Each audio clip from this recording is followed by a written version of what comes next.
یہ لفظ اللہ جو ہے یہ میرے شیخ نے میرے من کی زمین میں اس کا پودا جو ایک چمبیلی کا پودا تھا وہ لگا دیا، اور لا الہ الا اللہ کے پانی سے میری رگ رگ اور نس نس کو سینچا، اندر بوٹی مشک مچایا، اور اللہ کے ذکر سے میرا سینہ مہک اٹھا ہے، اور میں اپنے آپے سے باہر ہوا جا رہا ہوں اس لذت کی وجہ سے۔ یہ کہاوتیں یا بجھارتیں نہیں ہیں، میں بھی بجھارتیں سمجھتا تھا، میں فلسفے کا طالب علم تھا، جب تک کہ یہ سب کچھ خود مجھ پر وارد نہیں ہو گیا خدا کی قسم جھٹلاتا رہا ان سب باتوں۔ تو اسی دنیا میں اللہ کی رحمتوں کا ورود ہوتا۔ پھر قرآن نے کہا کہ من کان یرید العزت فللہ العزت جمیعا۔ یہ جو میں نے دوسری بات کہی کہ رحمت کا ورود ہوتا ہے، یہ خاقانی نے جو کہا تھا کہ پس از 30 سال ای نقطہ محقق شد بخاقانی کہ یکدم با خدا بودن بے از ملک سلیمانی۔ کہتا ہے کہ 30 برس تک میں مارا پھرتا رہا سکون کی تلاش میں۔ 30 برسوں کے بعد یہ بات مجھے پکی معلوم ہو گئی کہ اگر ایک پل اللہ کی معیت حاصل ہو جائے تو وہ تخت سلیمانی کے ملنے سے بھی لذیذ تر ہے۔ پھر دیکھیے قرآن کہتا ہے کہ من کان یرید العزت فللہ العزت جمیعا۔ یہ رحمتیں تو ٹھیک ہیں، یہ سکینتیں بھی بجا ہیں، یہ غم و اندوہ سے چھٹکارا بھی درست، مگر یہ جو عزت کی تلاش تم کرتے ہو یہ مت سمجھو کہ اس کے لیے کہیں تم کو اور جانا ہے۔ یہ آنر کا کنسپشن قرآن نے بہت واضح طور پر دیا کہ من کان یرید العزت فللہ العزت جمیعا۔ خدا کہتا ہے کہ عزت کا منبع اور سرچشمہ میں ہوں، اور ایک دوسری جگہ کہا کہ فللہ العزت ولرسولہ وللمؤمنین، کہ دیکھو عزت کا سرچشمہ اللہ کی ذات ہے، وہی سچی اور دائمی عزت بخشتا ہے۔ اور ایک واضح تصور آنر کا قرآن نے بیان کیا۔ ہم یہ سوچتے رہے یہ بڑی لمبی بات ہے، یہ اس کی باریکیاں ہیں کہ اس دنیا میں کیا قانون جاری کیا ہو، اور سب سے اہم مسئلہ اس وقت یہی ہے کہ یہ قوموں کو زوال کیوں ہوا، مشرقی پاکستان کا سقوط کس آیت کے ماتحت ہوا، اور یہ تمام آیتیں جو ہم پڑھتے تھے انتم الاعلون ان کنتم مومنین، کہ اس کی تردید حالات نے کیوں کی، یہ سوالات ابھرتے ہیں، اور ان کا جواب کتاب اللہ کی روشنی میں ہمیں ملتا۔ تو قرآن نے یہ بتایا کہ سچی اور دائمی عزت کا جو تصور بخشا، سچی اور دائمی عزت وہ ہے جو روح کی گہرائیوں سے کی جائے۔ اول تو اسی پر ذہن صاف نہیں ہے کہ آنر ہوتی کیا۔ سچی عزت وہ ہے جو روح کی گہرائیوں سے کی جائے، دل اور دماغ کی ہم آہنگی سے کی جائے، اور اس شخص کی غیر حاضری میں بھی کی جائے، عدم موجودگی میں بھی کی جائے، اور زمانے کی لمبان وہ کتنی آگے کو بڑھ جائے وہ عزت چمکتی رہے، نکھرتی رہے، مہکتی رہے۔ یہ نہ ہو کہ چند مہینوں کے بعد ذلت شروع ہو جائے۔ یہ عزت کا ایک کنسپشن ہے۔ قرآن نے کہا کہ وَلِلَّهِ الْعِزَّةُ وَلِرَسُولِهِ، کہ میں سچی عزت اس کائنات میں پیغمبروں کو دیتا ہوں۔ یہ میں نے اس کی ڈسکرپشن دی کہ سچی عزت ہوتی کیا ہے، کہ سچی عزت میں اس کائنات میں پیغمبروں کو عطا کرتا ہوں۔ آپ دیکھیے کہ اس فسق و فجور کے دور میں، اس الحاد و زندقت کے دور میں، اس مادیت کے دور میں بھی آپ پوری کائنات پر نظر دوڑائیں، جو عزت اس وقت بھی حضرت عیسیٰ اور حضرت موسیٰ اور خود سرور کونین صلی اللہ علیہ وسلم کو اس روح زمین پر حاصل ہے، وہ برٹن رسل اور آئنسٹائن کو اس کا عشر عشیر بھی حاصل ہے، کہ لاکھوں انسان ان میں سے ہر ایک پر جان چھڑکنے کے لیے آج بھی تیار ہے۔ آپ غور تو کیجیے، عزت کی تعریف میں کر چکا ہوں کہ عزت محض کسی تخت پر بیٹھنے کا نام نہیں ہے، وہ تو روح کی گہرائیوں سے ہوتی، وہ تو دل اور دماغ کی ہم آہنگی سے ہوتی۔ تو میں نے عرض کیا کہ فَلِلَّهِ الْعِزَّةُ وَلِرَسُولِهِ وَلِلْمُؤْمِنِينَ، کہ سچی عزت آج بھی اس کے پیغمبروں کو حاصل ہے، اور پوری دنیا کے انسانوں کے دل ان چند پیغمبروں کی عقیدت اور محبت سے آباد ہے۔ آپ غور کر کے دیکھ لیجیے، چند ایک کو مستثنا کر دیجیے بیمار لوگوں کو، مگر مجموعی حیثیت سے کائنات پر نظر آپ دوڑائی۔ پھر کہا وَلِلْمُؤْمِنِينَ، کہ میں سچی عزت ان کو دیتا ہوں جو ان انبیاء کے نقش قدم پر چلتے ہیں اور یقین و ایمان کے ساتھ ان کے پیرو۔ دیکھیے، یہ وہ لوگ جو یوں تو دانشور ہیں، ذہین ہیں، اور کتنے لوگ ہیں جو اپنی ذہانت کے بلبوتے پر چاہتے ہیں کہ اس دنیا میں عزت حاصل کریں۔ عزت کی تلاش میں کتنے قافلے ہیں جو روز نکلتے ہیں، اور کیا کیا جتن ہیں جو ہم عزت حاصل کرنے کے لیے کرتے ہیں، کتنے پاپڑ ہیں جو ہم بیلتے ہیں، اور کتنی وادیوں کی خاک ہم چھانتے ہیں کہ عزت حاصل ہو۔ الیکشن لڑے جاتے ہیں، اور الیکشن میں بھی تفنن برطرف، پہلے تو تمام جبد اور پشت کو گالیاں دی جاتی ہیں۔ الیکشن لڑا تو اس لیے تھا کہ آنر حاصل ہو، مگر اس آنر کا آغاز اس سے ہوتا ہے کہ تمام آباء و اجداد ان شجرہائے نسب پر لعنتیں حزب مخالف بھیجتا، اور پھر مان لیجئے کہ اسمبلی کی رکنیت بھی مل گئی اور وزارت بھی حاصل ہو گئی۔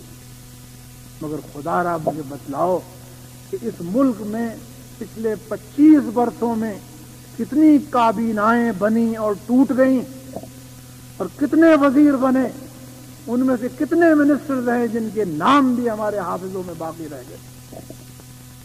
سچی عزت حضرت علی حجویری کو حاصل ہوئی، سچی عزت خواجہ معین الدین چشتی کو حاصل ہوئی، سچی عزت مجدد الفسانی کو حاصل ہوئی، سچی عزت عبد القادر جیلانی کو حاصل ہوئی، امام شافعی کو حاصل ہوئی، امام مالک کو حاصل ہوئی، امام ابو حنیفہ کو حاصل ہوئی۔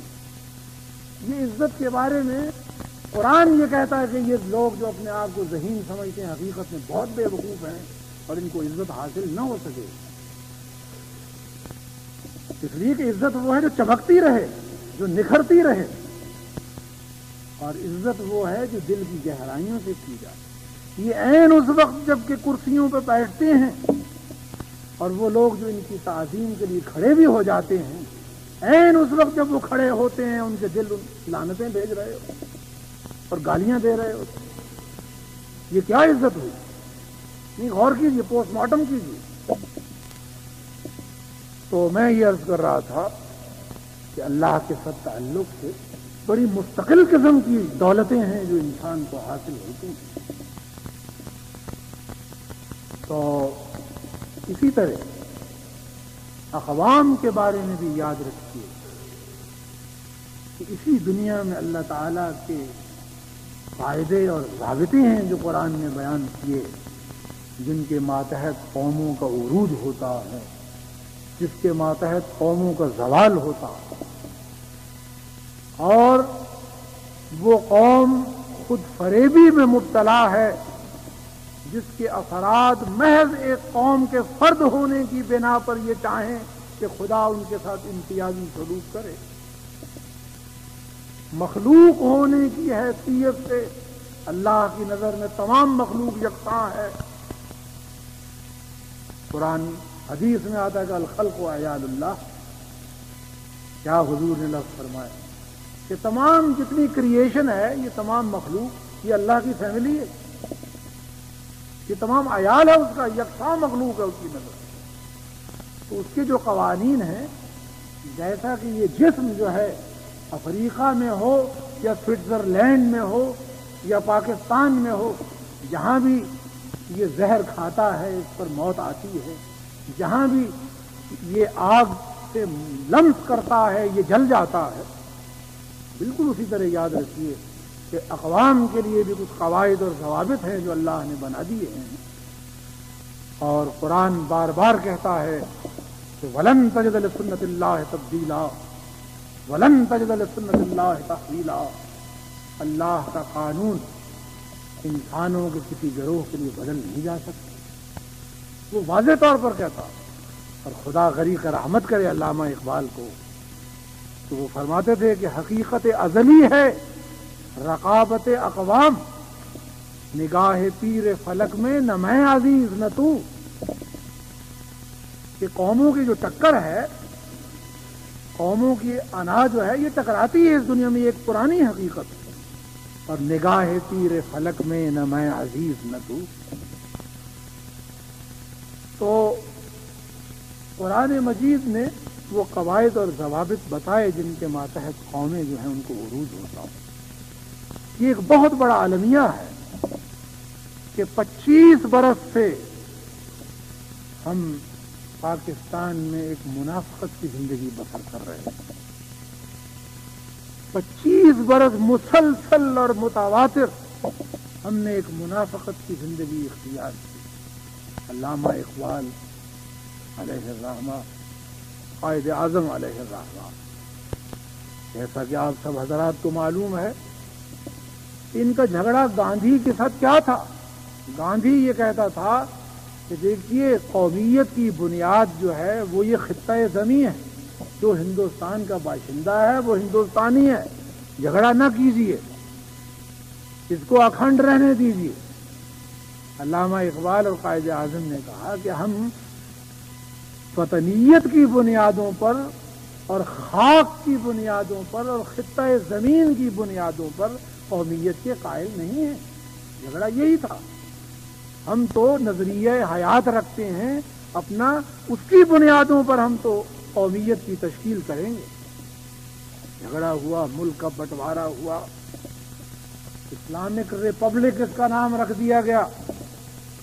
سب سے بڑا المیہ یہ ہوا کہ ہم نے اس کا نام اسلامک ریپبلک رکھا، اور دنیا جہان کی بدعمالیاں، رشوت ستانی اور ذخیرہ اندوزی اور اقربا نوازی اور کنبہ پروری اور شراب خواری اور سود خواری، تمام ناپاکیوں کو اکٹھا کر دیا اور اس کا نام ہم نے پاکستان رکھ دیا۔ کسی بت کدے کی دیواروں پر حرم کا لفظ کندہ کر دینے سے کوئی بت کدا بیت اللہ تو نہیں بن جا سکتا ہے۔ ہم نے 25 برس منافقت کی زندگی بسر کی، ہم اپنے آپ کو مسلسل دھوکہ دیتے رہے۔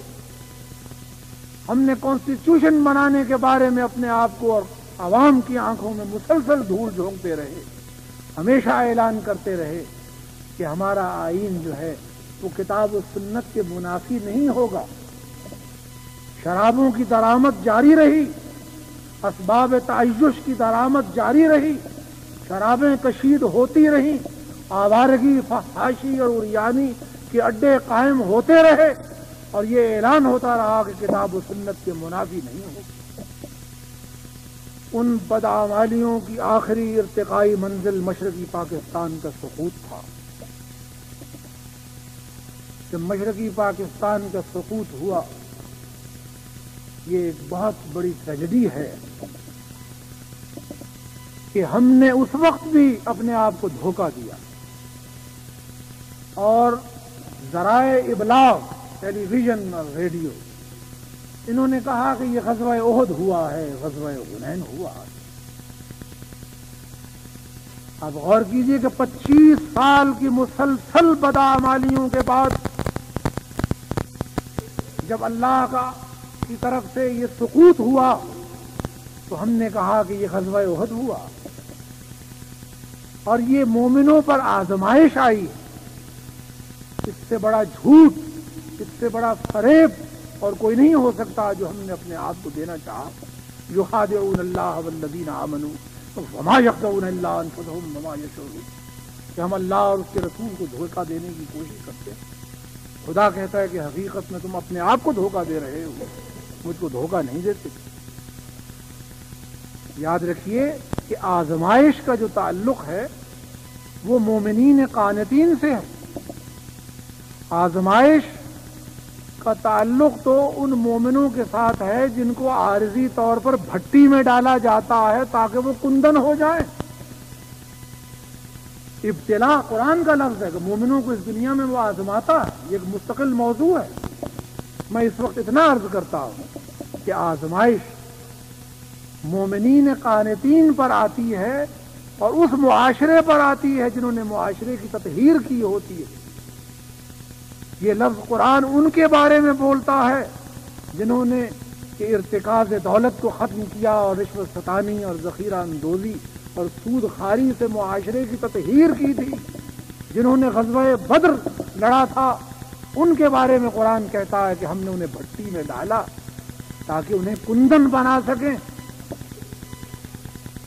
یاد رکھیے کہ انبیاء اور ان کے پیرووں کی ہزاروں برس کی تاریخ اس بات کو جھٹلاتی ہے کہ اللہ نے کبھی اپنے ساتھ تعلق رکھنے والوں کو یوں بین الاقوامی طور پر ذلیل کیا ہو کہ بیک وقت پوری کائنات کے ذرائع ابلاغ سے اس قوم کی ذلت اور رسوائی کا اعلان کیا گیا۔ آپ اس کو آزمائش قرار دیتے؟ خدا نے کبھی اپنے ساتھ تعلق رکھنے والوں کے ساتھ ایسا نہیں کیا۔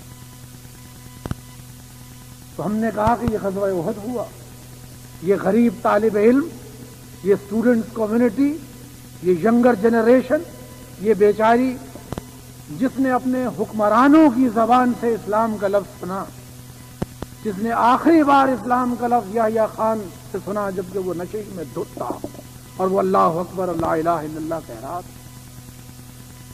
یہ ملک جس میں 25 برس اسلام اور خدا اور رسول اور جہاد یہ سب لفظ ایکسپلائٹ کیے گئے، یہ بیچاری ینگر جنریشن، یہ نئی فوج، اس نے یا تو ان حکمرانوں سے یہ لفظ سنا تھا اسلام کا، یا اپنے محلے کے اس نیم تعلیم یافتہ مولوی سے، اپنی مسجد کے مولوی سے سنا تھا یہ اسلام کا لفظ۔ اس نے یہی سمجھا کہ شاید اسلام یا تو ہاف ایجوکیٹڈ ہونے کا نام ہے یا ایکسپلائٹیشن کا نام ہے، اور میں اس کو معذور سمجھتا ہوں۔ اس غریب کو کیا خبر ہے کہ اسلام کیا چیز؟ وہ خود تو اسلام کا طالب علم نہ تھا، وہ تو انجینئرنگ کا طالب علم تھا، وہ میڈیسن کا طالب علم تھا، اور اسلام کا لفظ وہ ان بڑے بڑے ایکسپلائٹرز کی زبان سے سنتا رہا۔ میں اس کو بے گناہ سمجھتا ہوں اگر وہ اسلام کو ایکسپلائٹیشن کا مترادف سمجھنے لگا ہے۔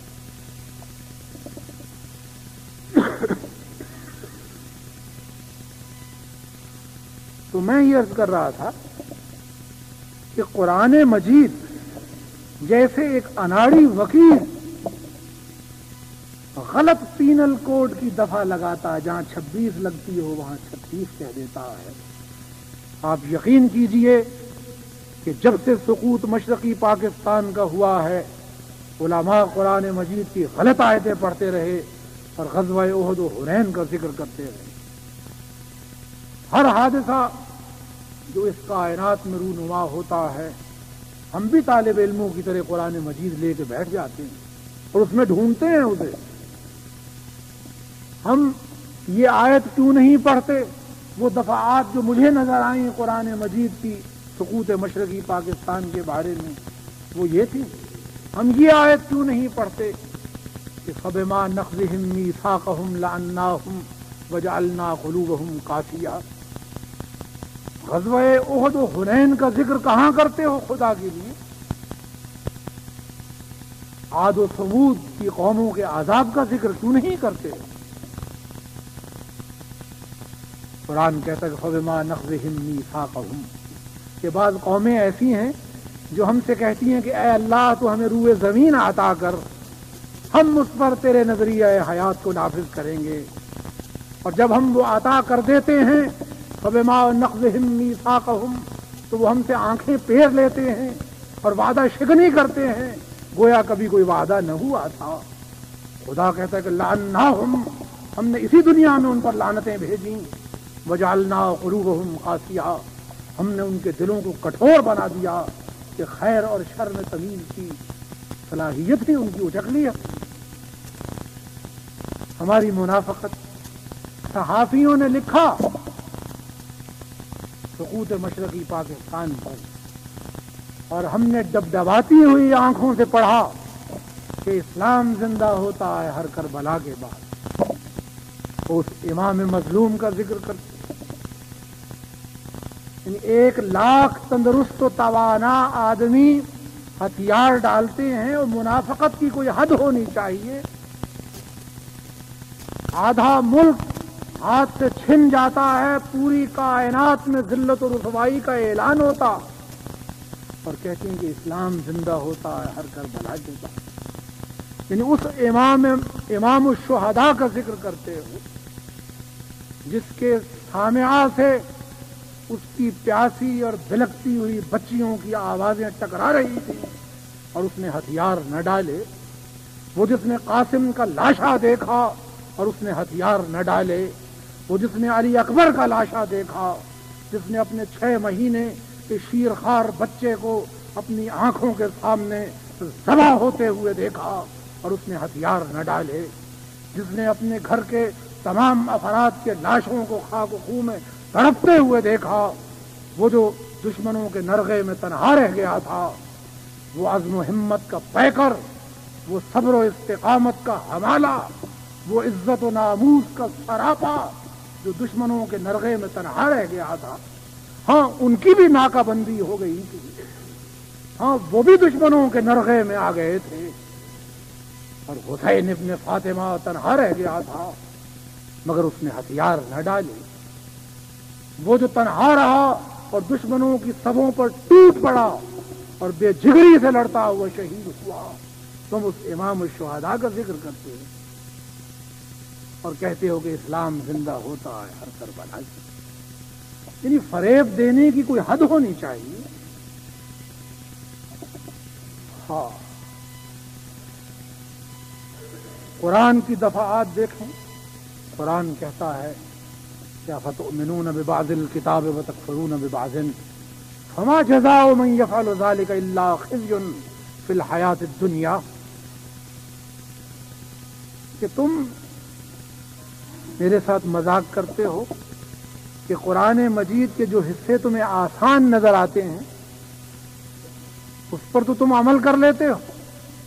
مثلا ملک کا نام اسلامک ریپبلک رکھنا آسان کام ہے، وہ تو تم نے رکھ لیا.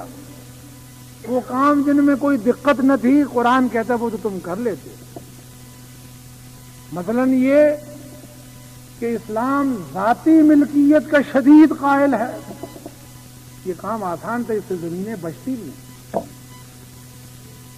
قرآن وتکفرون ببعض، اور وہ حصے قرآن کے جو تمہیں مشکل نظر آتے ہیں ان سے تم عملاً انکار کرتے ہو. خدا کہتا فما جزاء من يفعل ذلك، کہ تم کیا سمجھتے ہو کہ تم میری آنکھوں میں دھول جھونک سکو گے.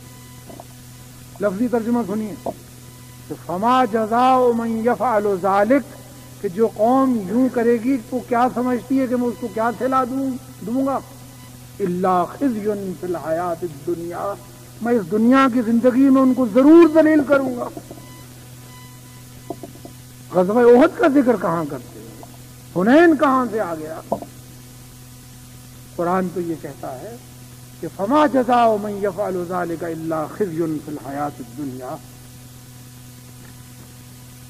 کہ اس دنیا کی زندگی میں ان قوموں کو ذلیل کرتا ہوں. دیکھیے قرآن میں ہم ڈھونڈتے ہیں، یہ سب باتیں سوچنے کی ہیں کہ یہ آزمائش ہے یا عذاب ہے. ان کی سمٹمز کیا ہوتی ہیں آزمائش کی، عذاب کی سمٹمز کیا ہوتی ہیں. یہی ریلیجن ہے، اس کو سمجھنا چاہیے.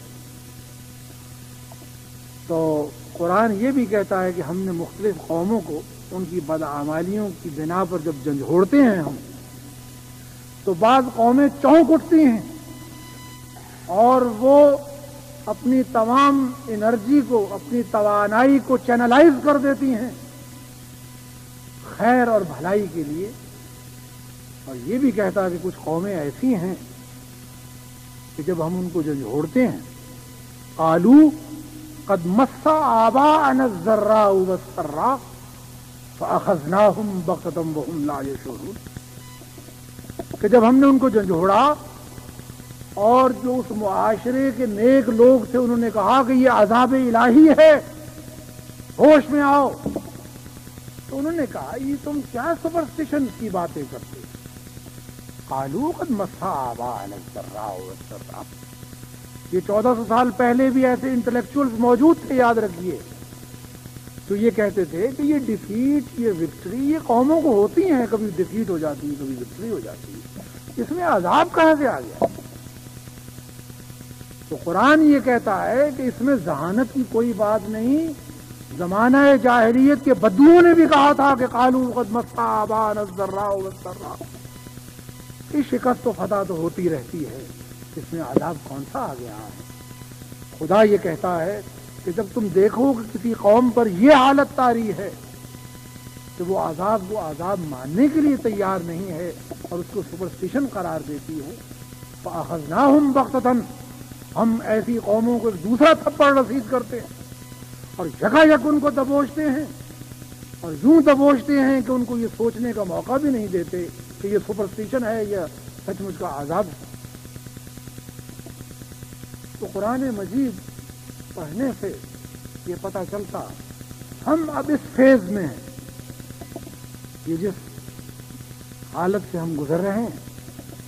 دیکھیے یہ وقت جو ہم پر آن پڑا ہے، اس وقت میں کہ آدھا ملک ہمارا چھن چکا اور 1 لاکھ آدمی ہمارا قیدی ہے، یہ بڑی ذلت آمیز حالت ہے. یہ یاد رکھیے کہ محض رقص و سرود اور طاؤس و رباب کے ساتھ ان زخموں کو مندمل نہیں کیا جا سکتا. اور آپ کا جو غریب عوام ہیں، میں نے انہیں قریب سے دیکھا، آپ یقین کیجئے کہ وہ اپنی بھوک بھول گئے ہیں، ان کو اپنی عریانی بھول گئی ہے. یہ زخم اتنے شدید ہیں اور اتنے گہرے ہیں کہ کوئی پائل کی کھنک اور کوئی پازیب کی جھنکار ان کا اندمال نہ کر سکے گی.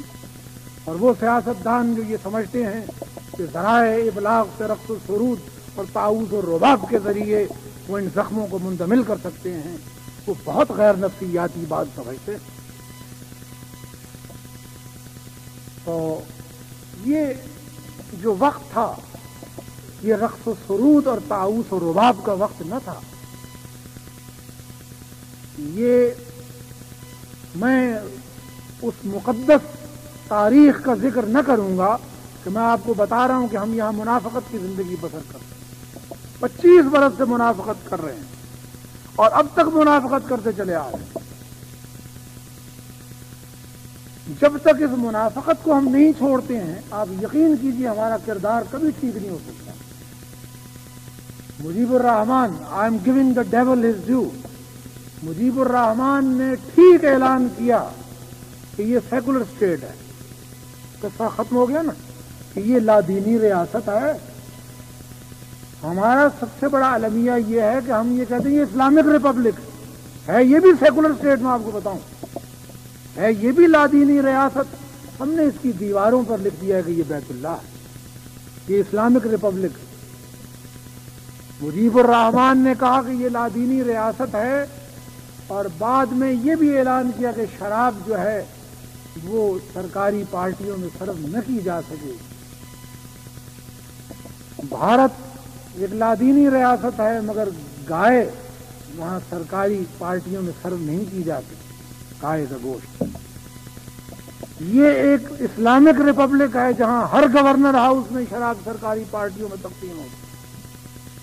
میں یہ ماتم کر رہا ہوں کہ رخ پر نقاب مصلحتوں کے پڑے ہوئے، لب پر زمانہ سازی کی مہریں لگی ہوئی، جیسے زبان و دل میں کوئی ربط ہی نہیں. یہ سب سے بڑا المیہ ہے ہمارا. تو قرآن نے یہ بھی کہا کہ جب یہ حالت ہو تو اس وقت اس عذاب سے بچنے کی کیا صورت ہے. میں بڑی تلخ باتیں کر رہا ہوں، میں معذرت خواہ ہوں، مگر یہ پوسٹ مارٹم نہایت ضروری ہے. اس کے بغیر بات واضح نہیں ہوتی. ہم جب اپنے ساتھیوں سے جو رقص و سرود اور طاؤس و رباب میں اس وقت تیز ہیں، یہ کہتے ہیں کہ بھائی قوموں کی تاریخ یہ بتاتی ہے کہ شمشیر و سنا اول، طاؤس و رباب آخر. کیا واقعی ہمارے وجود پر ذلت و نامرادی کی آخری مہریں ثبت ہونے لگی ہیں؟